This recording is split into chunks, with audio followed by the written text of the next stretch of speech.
¿Cómo están? Muy buenas noches. Quiero empezar este programa. Hoy es lunes. Con nosotros siempre está Ibabel Arroyo.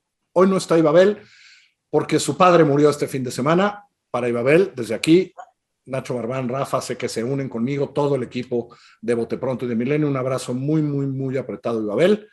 Ánimo, ánimo, ánimo, Ibabel. Ahora sí. Rafa Pérez Gay, ¿cómo estás? Muy buenas noches, Carlos.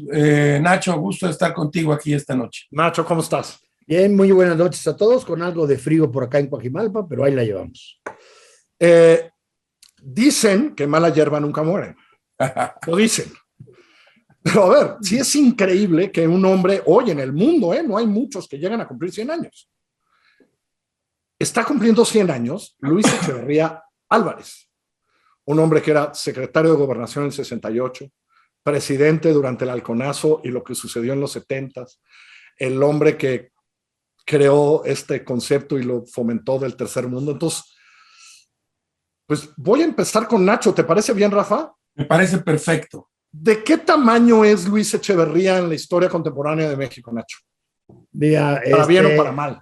Para bien, es decir, yo creo que el saldo, más allá de juicios históricos más o menos rigurosos y demás, el saldo sí es una opinión negativa general, básicamente de su mandato.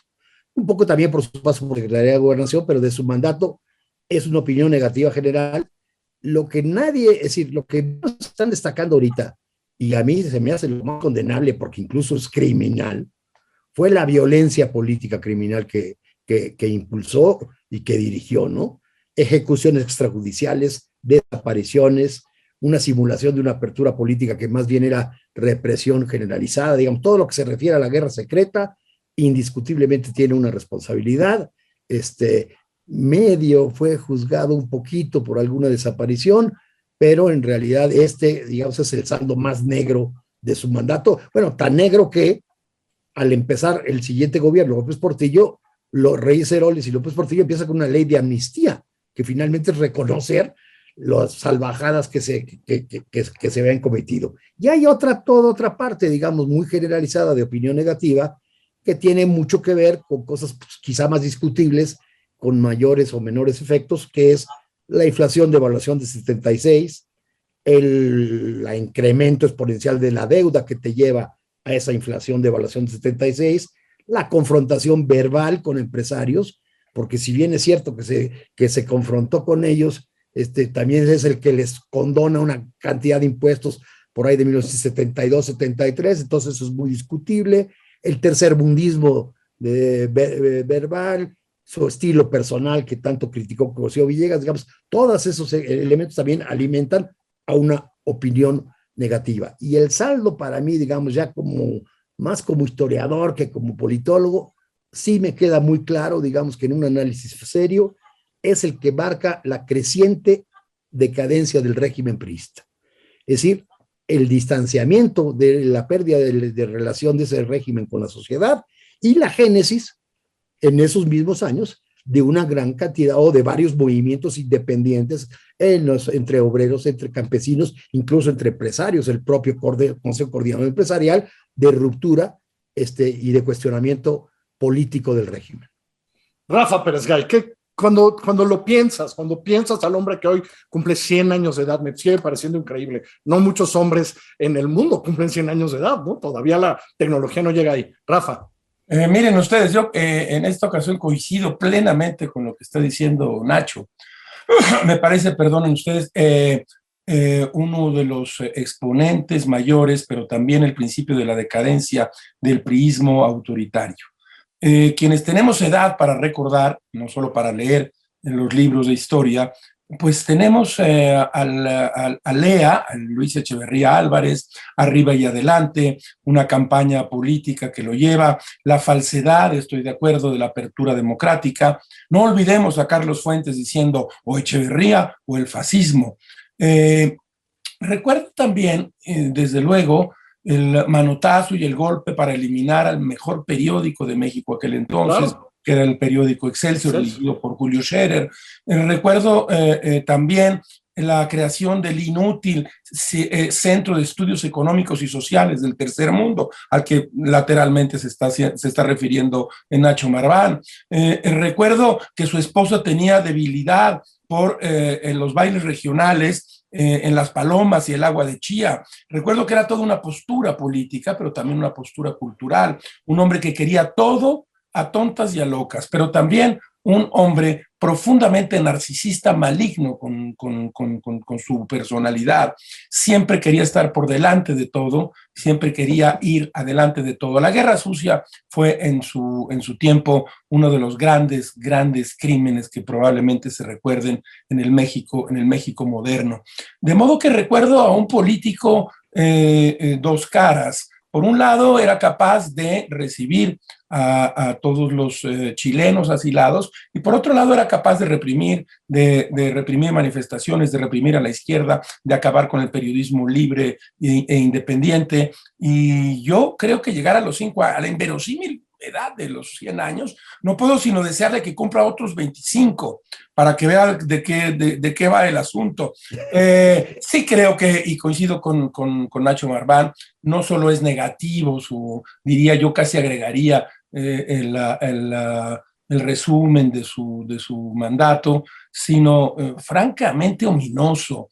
Recuerdo, tengo edad, insisto, para recordar el cierre en llamas de aquel sexenio, la devaluación, ya se refirió Nacho a ella, la inflación, la barbaridad que ocurrió en el año ya al final de 1976, dejándole a otro pésimo presidente de la República, que fue José López Portillo, un país en llamas. Recordaba Rafa ahorita esto de Carlos Fuentes, Nacho, porque después de 68, la relación con la intelectualidad, don Juan José Villegas, por cierto, que escribió eso, pero con muchos fue confusa, como que había unas ganas en la intelectualidad de creerle, ¿no? De creer lo que decía en palabras, no lo que hacía, ¿no? Hubo una relación rara, ¿no? Donde decían, no, este no es 68, todo es Díaz Ordaz, no es complicada esa relación, ¿no? Para la intelectualidad mexicana en aquel entonces, ¿no? A lo que se refería Rafa era el famoso Echeverría y el fascismo, en donde se dividen, digamos, ciertos grupos de intelectuales entre la posible opción de Martínez Maratú y la de Echeverría, y ahí tiene razón Rafa, juega un papel muy, muy importante Carlos Fuentes, incluso según nos cuenta en un libro que recoge cartas Guillermo Sheridan, bastante confrontado con Octavio Paz, que precisamente escribe postdata después del 68 y que va a mantenerse crítico a lo largo del sexenio de Echeverría, pero Fuentes, digamos, escribe Tiempo Mexicano, que por cierto es el único libro que yo literalmente tiré a la basura.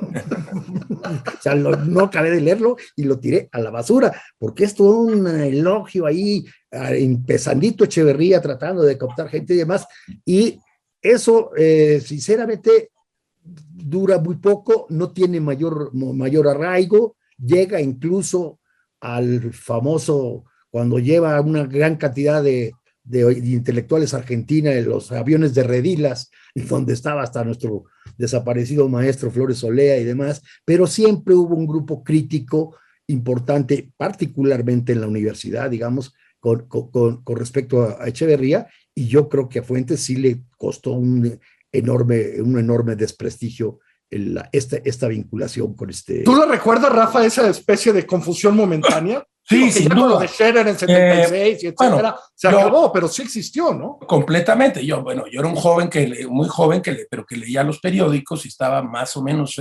informado. Y no podía yo, claro, como buen joven, pues decía, no, Echeverría es y creo que yo tenía razón en aquel entonces, o el joven que fui tenía razón. Echeverría era el secretario de Gobernación oscuro que siempre fue, siniestro que siempre fue, y luego fue el que negó lo que hizo durante el 68, y luego llegó al halconazo y siempre fue negando. Entonces, y nos daba, les daba a los intelectuales de aquel entonces la apertura democrática. Había, claro, Gastón García Cantú, todo Excelsior, que se negaban, tanto que le chocó a Echeverría y acabó con ese periodismo crítico brillante que se escribía en aquella época, no solo en Excelsior, pero básicamente en Excelsior.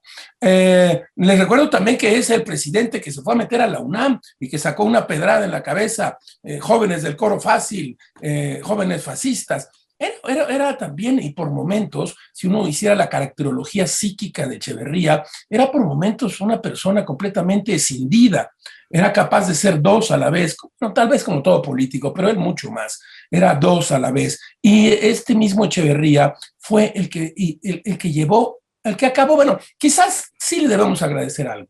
Con él empieza la gran decadencia del priismo, que no tiene salida, ¿verdad? Y termina el milagro mexicano. Entonces quizás sí tenemos algo que agradecerle. Porque además recordemos, ¿no, Nacho? La elección de 76, solo hay un candidato, ¿no? Lo cual es increíble. Es decir, la degradación política del país estaba ya ahí. Un candidato a la presidencia que, diría el presidente de las mañaneras, para que los jóvenes lo aprendan. Hubo uno que se llamó José López Portillo, ¿no? Sin haberlo buscado, en realidad es parte de sus fracasos, porque él intentó primero hacer una reforma del PRI para regresarlo a las causas populares, hasta incluso el que anduvo medio cerca de eso fue nuestro querido maestro don Luis Villoro, ¿eh? Ahora que estamos diciendo de estas cosas, que fracasa totalmente, lleva a Reyes Heroles al PRI, fracasa totalmente, intenta una reforma política que ya tiene una crisis del sistema político inmensa. Estamos hablando de 20% de anulación en la elección de 73. Es la primera vez que el PRI pierde la mayoría absoluta en el Distrito Federal y digamos, empieza a fracasar el sistema político y finalmente la no presentación de ningún candidato a la presidencia de la República, pues es el fracaso de esta apertura o de este diálogo político en donde pues, la mejor opción del PAN fue no presentar candidato a la presidencia. Y recordando, nos queda poco tiempo, Rafa, pero la verdad ese sí era el poder casi omnímodo, ¿no? En aquellos entonces sí era, todo era él, ¿no? Bueno, y el presidente, ¿no? El presidencialismo mexicano llega con él a límites realmente escalofriantes, como lo pasó antes. Bueno, antes Díaz Ordaz y luego Echeverría y también López Portillo. Y ahí empieza un poco la decadencia de lo que Krause ha llamado la monarquía imperial, que por fortuna terminó para todos nosotros, para bien o para mal. Echeverría no puede ser sino recordado como un presidente nefasto para este país. Eso es lo que yo creo. Pues yo creo que coincidimos. En fin, feliz cumpleaños, señor expresidente Luis Echeverría. 100 años, inverosímil. En fin, mala hierba nunca muere. Rafa, te mando un abrazo. Gracias, muy buenas noches. Buenas noches, Nacho. Buenas noches a todos. Gracias.